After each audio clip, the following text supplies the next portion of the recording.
please get your hands dirty. Please try making a few things. If you have seen the movie Three Idiots, you must have seen the covert shit that he was trying to make. Success will not come immediately, but it will give you a lot of lessons that you can take down forward. Change is something that we have done forever and we love doing it. So we keep on modifying whatever we are doing to make things better. Luckily, that is what my father's mentality has been, and that is what is now driven down to us.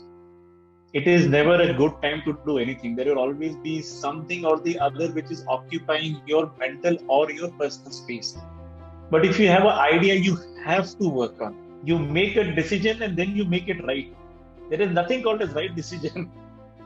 You have to take a decision. You have to work on it. Put some time into it. If you have a good quality product, people start forgetting that it's a made in India product. And they treat it as a good quality product.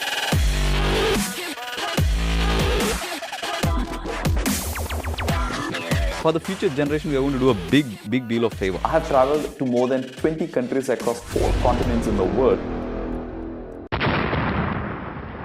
Hello everybody, welcome to Entrepreneurship Simplified, and this show is going to introduce you to those brilliant ideas and the biggest entrepreneurs who will help you simplify entrepreneurship through their real life situations, challenges, failures and successes, so that you don't need to repeat the same mistakes. Rather focus on your growth to realize your dream of becoming an entrepreneur much faster. This show is being done in association with Young Indians. Young Indians is a movement for Indian youth to converge, lead, co-create and influence India's future. YI is playing a key active role in India's development process. If you want to take part of India's growth and be successful, YI is a place to be. Bear in mind, this show has no script. Everything you hear on the show is heart to heart with real life experiences. Today's guest is from manufacturing industry, who joined his family business in 2005 and had a unique achievement of applying first patent by an Indian company in magnetic field and continue to file 19 patents since 2005. Sarda Magnets is one of the largest manufacturer of industrial magnets in the world, also who successfully executed Smart EPM as an India-Korea joint research and development program, which was facilitated by Union Minister Dr. Harshvardhan, also recognized by DSIR as a research and development unit in 2014. He has a great passion for running. He completed his first marathon in the midst of the COVID in November 2019. Help me to welcome Amit Sarda, Technical Director of Sarda Magnets Private Limited. Hi Amit, how are you doing? Namaskar Rajesh, I'm doing great. Thanks for having me here. Let me ask, right? When we are talking about India, it has been a manufacturing hub, and for a quite long time for the domestic. And you have been into the business and you are exporting a lot of that. Can you share how you could move the journey from just being most of the manufacturing companies cater to domestic market to now it is changing? What is the thought process behind it? Okay, Rajesh, to answer that question, I'll tell you what our journey has been so that you will get a small idea where we started. So my great-grandfather, we were stationed in Calcutta, and at that point of time, we were in the insurance business. And we were also trading some steel at that point of time, which we were importing from European market and selling it in India. At that point of time, we met Mr. Anjaneni Rao. You know, in Hyderabad, there is a big area called Dr. A.S. Rao Nagar.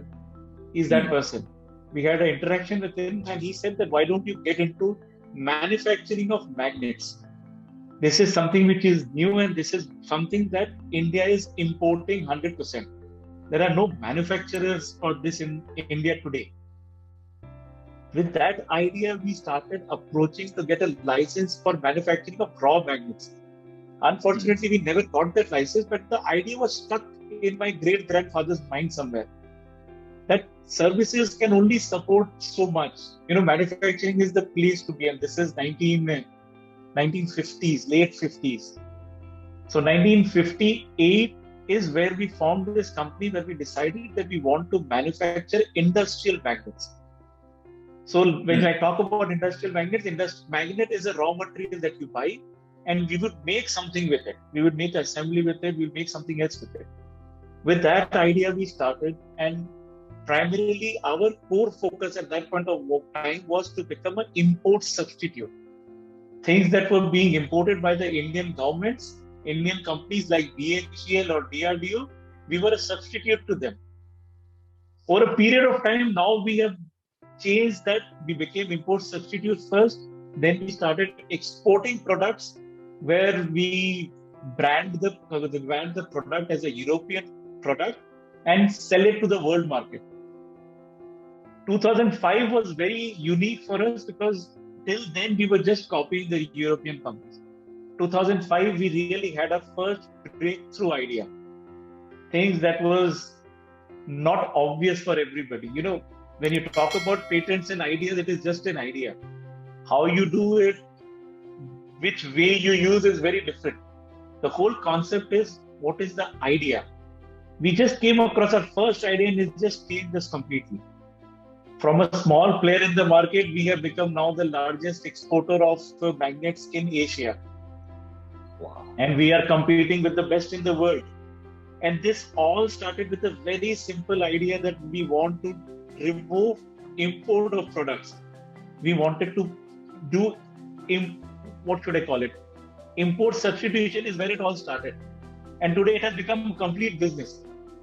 So the journey has been very unique and very slow in a way, but we had a lot of fun doing it. And we are now the fourth generation into this. As you mentioned, we now have more than 19 patents under our belt. I am writing the 20th one right now as we speak. Hopefully we'll issue it shortly. So an idea can change your life. It can happen. You just have to work on it and work on it for some time. I think this is something which I totally love about entrepreneurship. What I see, that entrepreneurial zeal in your great grandfather is, he spotted an opportunity and he grabbed it.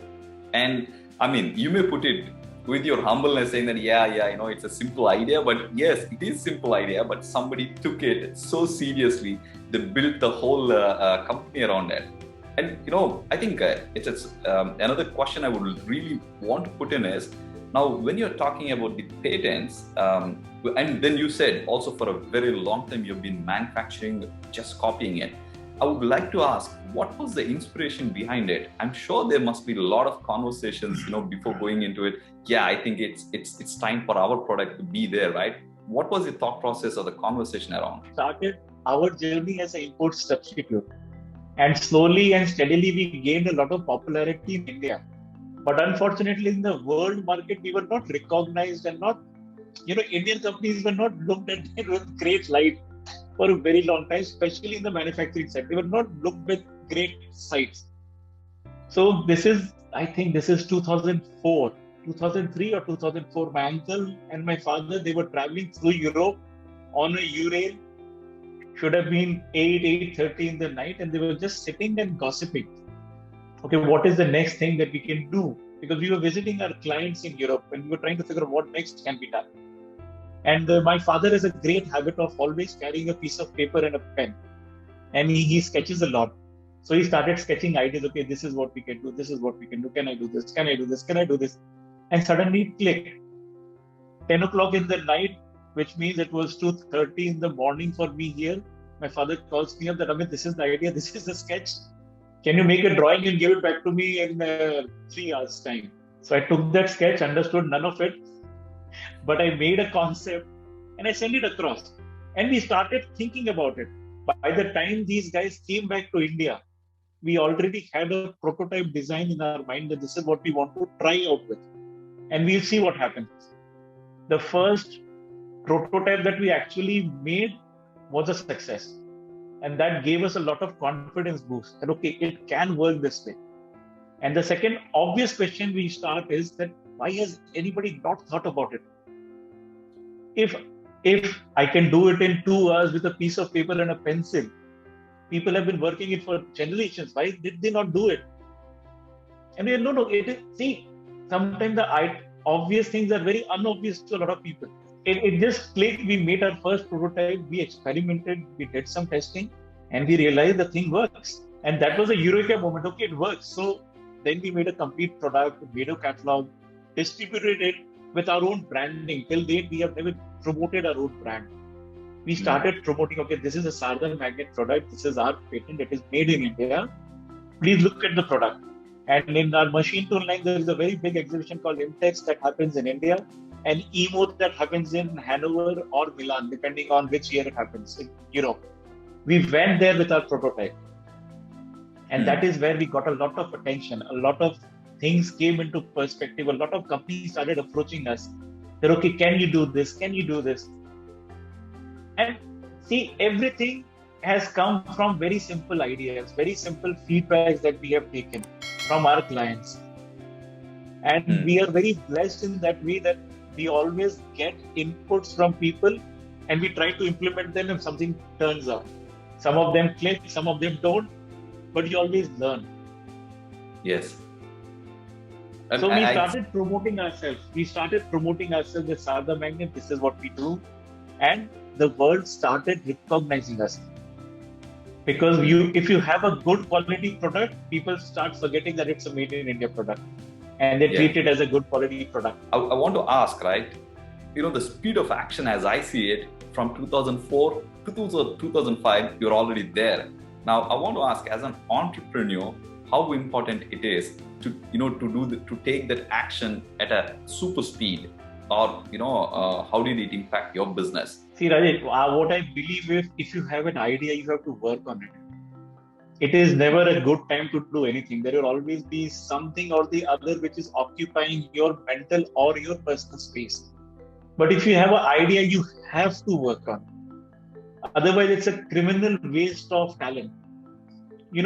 So everything that we have done, we met a client, he gives me, okay, can you do this? And we start with that small idea, try to implement it. Quite a lot of times you actually fail, but sometimes you succeed. And that is the seed that ignites the next experiment. And you have to experiment, you have to innovate. A still water is a dead water. A still line on the heart meter is dead. You have to have some movement, some ups, some downs will come, but you have to keep on doing it. You have to do it immediately, not tomorrow, not day after tomorrow, right now. Yeah. The time to wait for things to happen is gone. You have to work. If you have an idea, work on it immediately. Don't wait for it to mature. I see that even in the level of growth you have and the kind of speed of action that you're really putting in place. But, let me ask, you are fourth generation right now. And one of the most common thing that we see with family businesses, the kind of decisions go in a slightly different approach than a corporate, right? Many places that's a very common thing. So I would like to ask, what is the kind of understanding you have about the family business? Especially, you have a brilliant idea. You think that for sure it will improve your efficiency in one area of the your organization. But how do you approach and what is the challenge that you generally face in this whole decision making process of something new?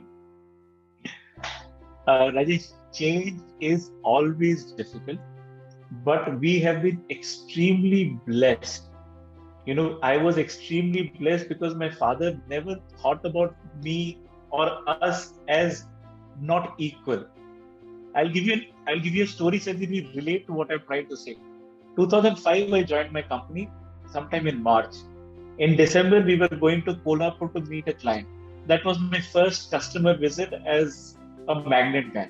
Now, since childhood, I've been working with ideas of magnets. I do a lot of sketching for my father because I do a lot of digitization from paper to a digital form. That is what I used to do from him since childhood. So I go to this client and I think it was 11 o'clock where the discussion started. Till 12:30, we were discussing problems and solutions that you can come across with. And the client had his own sets of ideas that he wanted to be implemented. And as a young kid, I was 24, 23, I think 23, 24, young kid, I was just sitting there listening to what is going on. And suddenly my father just turned around and asked, Amit, what do you think? With 7 people sitting around, he just turned around and asked me, what do you think? And I said that, Papa, I think we can do it this way. Instead of what you guys are discussing, can we do it this way? So I just went to the blackboard, I sketched something out. And he said, okay, let's try it. Why not? Let's try it right now. So we broke for lunch. We came back and we just experimented. Let's see what happens. With that feedback, we went back and we developed a completely new product for the customer, a product that did not exist prior to that day.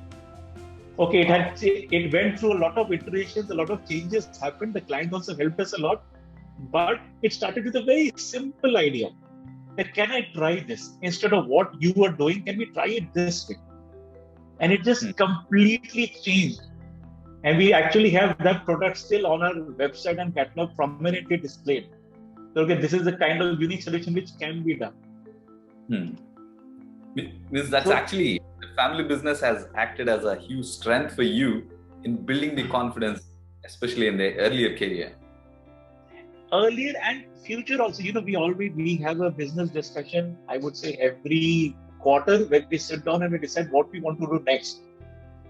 And I have heard a lot about generation gap. I have heard a lot about conflicts that happens. Luckily, I have never faced much. There must be conflict of idea. There must be conflict of how to implement something. But luckily, we never had a discussion where we discussed, should we do it or not? Change is something that we have done forever and we love doing it. So we keep on modifying whatever we are doing to make things better. Luckily, that is what my father's mentality has been, and that is what is now driven down to us. 4 generations, 60 years into the business, and this must be something.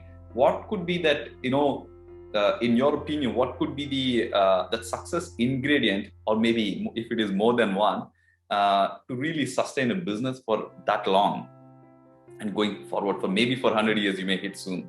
There are 3 things that I find that you have to do if you really want to succeed for a long duration of time. The first and foremost is you have to listen to your customers. It can never. iPhone is a very unique example who has the audacity to say that this is my product, whether you use it or you don't use it. But every other company will always listen to the customer, people who have been successful. They would listen to your customer and then they would tweak their product or tweak their process to make it more user-friendly. Because eventually you should realize that a customer is the ultimate person you have to satisfy. Customer is as good as God. You have to satisfy him foremost. So you have to always listen to him. The second thing that you should always think about is how to innovate, how to make things better than what they actually are. There is a good saying which says that whatever have got you till here will not take you further. You have to change, you have to innovate, you have to do something different. There have been the most classic example, I think, is Nokia. Personally, if you ask me, the phone was excellent. There was nothing wrong in the phone. It was perfect. I think most of the people from our time would have dropped one phone. It opened up like a jigsaw puzzle. You reassemble it, it still works. Everybody has done that. I think it was a perfect product, but it failed. The moment iPhone came into the market, the moment touchscreen came into the market, BlackBerry and Nokia were wiped out of the market because they did not innovate. So you have to keep on innovating. You have to keep on changing your product or changing your profile or changing your process. And number 3 is you always have to back yourself. If you cannot live in a world with a lot of doubt, you have to believe that whatever you think is right. You make a decision and then you make it right. There is nothing called as right decision. You have to take a decision. You have to work on it, put some time into it. There is no harm in accepting that, okay, my decision was wrong. But you have to work on it. Give it some time. Don't think of it today and drop it tomorrow. Give it some time, work on it, and it generally works out. There are thousands of examples where, you have heard of, I was just going through the other day the story of WhatsApp. WhatsApp started with something completely different. So WhatsApp started with a point that they were sending push messages to say that this is my status as of today. Today it is the largest messaging app in the world. So you have to work on the idea and everything generally comes to something great. Yeah, wow. I think these are really kind of golden nuggets, I would say. Listen to the customer is the topmost thing and continue to innovate. And third thing is believe in your idea and pursue all the way till it becomes a reality. So yeah, I think I understand that you've been following that and you're taking from generation to generation these values to make sure that it is sustainable. And I wish to see very soon, you becoming a 100-year-old company. So, and first of all, I want to say big congratulations for really making this business for this long, coming from great grandfathers. And I think I've heard you saying that, hey, everybody must be in manufacturing, right? And now the next generation is a lot more interested in just getting jobs, right? Just get into the job, and I'm very happy. And I had my own interaction, as I was mentioning, that there are so many lakhs of people who have degrees, so many engineering degrees or whatever, but then they don't have jobs, despite the fact that they have a degree. Now, everybody should be in manufacturing. Can you please explain what does it mean and how the next generation can take a leap and start doing into the manufacturing industry? Before I answer that, I have to say something that I always say. First and foremost, I am an engineer. First and foremost, I'm an engineer. See, engineering for me is, making something which solves a problem. So to be an engineer, first you have to identify a problem. Then you have to think how you can solve it. And then you have to do it. So this is where I believe manufacturing is very, very important.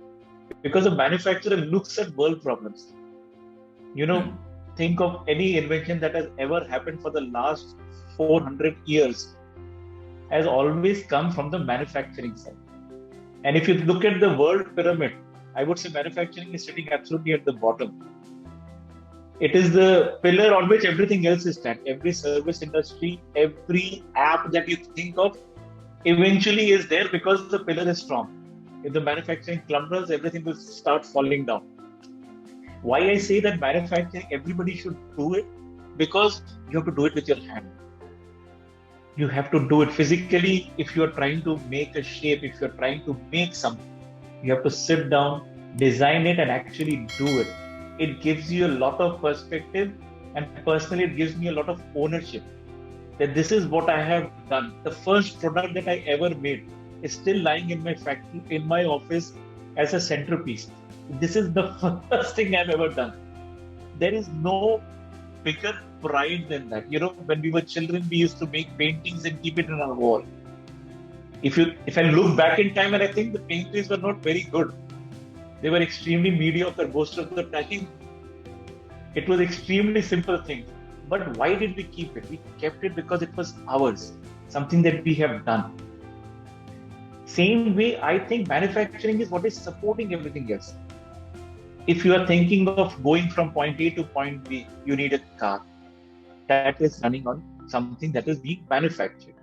If you are thinking of using your mobile phone, for that matter of fact, is also a product of manufacturing. Something has gone inside to make it. The world, unfortunately, India today is completely trying to focus on the service sector, on the IT sector. And manufacturing is being neglected. Look at China in comparison. China is the manufacturing hub of the world. Anything and everything is made in China. The other day I was very surprised to find a jute bag which was made in China. Jute is not produced in China, but a jute bag was made in China. I was very surprised to see that. Jute is the product of India and Bangladesh. So I was very surprised. But see how they have modified, how they have tuned their economy completely, where they are manufacturing not for themselves, but for the whole world. And I feel that India has the largest opportunity to get into that space. It is a space that is very untapped, and it is available. It is available for the world to tap into it. We just need people to come forward and try out. And there are thousands of success stories that come across it. So manufacturing is the way to go. That is what I feel. I love your passion, for this manufacturing. Really, when you're saying it, the energy and the kind of beautiful smile you, put on. But let me ask: if I'm a guy who is just coming out of the college, where do I start if I want to get into the manufacturing? It would start with where are you coming from? If you are trying to get into the manufacturing sector, you should have some understanding of engineering. Basic understanding. You may not be very good at what you have learned in your college, but you should be willing to get your hands dirty. Ideally, I would strongly suggest join a manufacturing company to get a first-hand experience. It is very unfortunate that in Indian education system, hands-on experience is not something that is really looked into. We are still more into the theory-based education. So even if today I get a new intern, we train them, and the first thing I ask them, okay, go measure a few things with your own hand, understand how it feels like. So anybody who is coming out of college, firstly, I would love them to try something during college. Try to do something during college. I'll give you my own example. When I was in college, I think third year of engineering, we were supposed to make a project for our course, and I had made a motion detection camera. So I took a camera, clubbed it with the motor, wrote a small program. This is 2003, so I wrote a program on Visual Basic. It will track movement and the camera will rotate. If you think of it, it is a very, very basic concept, very simple thing that I did. But that got me excited into electronics, a field that I was not very interested at that point of time. And then today we do mechanical designing, I do electrical designing, I do electronic designing, I do a lot of things. But it all started with simple ideas that I tried. So somebody who is there right now studying, especially our UI youth, I would strongly suggest, please get your hands dirty. Please try making a few things. If you have seen the movie Three Idiots, you must have seen the hover ship that he was trying to make. Success will not come immediately, but it will give you a lot of lessons that you can take down forward. So get your hands dirty to make sure that you get the feel of it.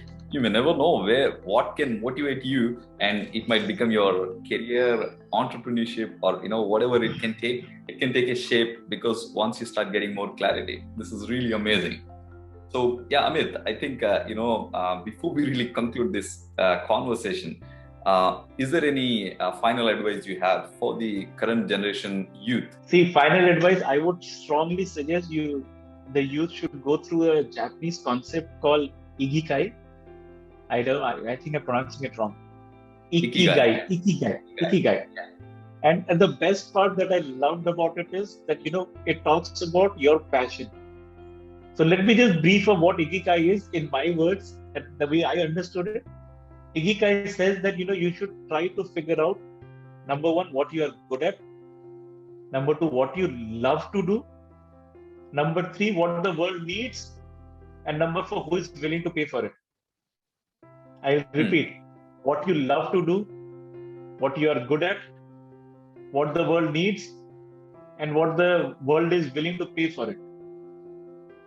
What you love is what drives your passion. So you have to be passionate about whatever you are doing.